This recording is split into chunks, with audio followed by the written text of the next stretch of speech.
To update po to update. I'm sorry, I have to update you this way. Hindi po ako makalabas sa media because the report so far is that there were agents na sumabay sa media and claiming to be media. So there are now more than 200 sa labas, naka-barricade yung ibang doors. But I will use this medium. Sergeant at Arms, PNP, Marines, dadating si Sec Remulla, please escort them, please allow them in. Dadating po si Sec Remulla ng DILG with one of the PNP. It is not them attacking us. Allow them in, isa-secure daw ang building at tayo. But I just want everyone to know, ito pong grupo na nandito, we're not going to leave each other, we're not going to leave Senator Bato. May agreement na. We're still looking at the Supreme Court decision, but his legal remedies have not been exhausted. Sabi ng Supreme Court, binibigyan ng 3 days to comment.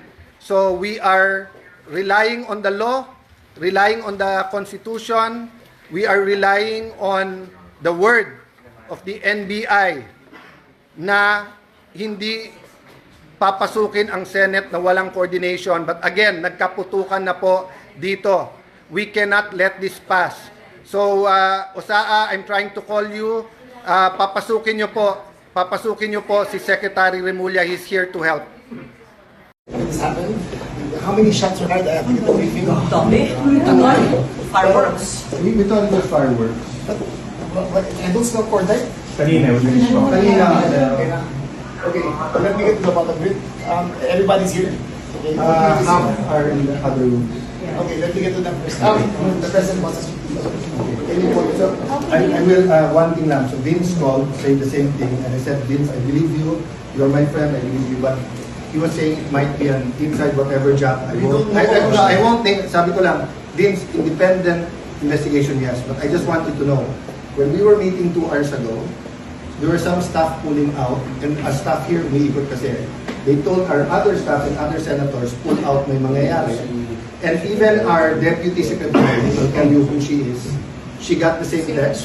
And she told yung kausap niya na, I can't believe we're waiting for the articles of impeachment. So I mean, if it was an inside job from our side, from the 13, we wouldn't have been receiving. Just to make it. No. Yeah, we'll We'll get the bottom. I don't have What what you have to know is that there is another entrance to this building. Yes. And we were drilling holes from there. Yes. So And I told Vince, anyway, I told Vince, if it was from us, si Mao reported to me, they're inspecting even senators from administrator na yes, they're inisa-isa na lang.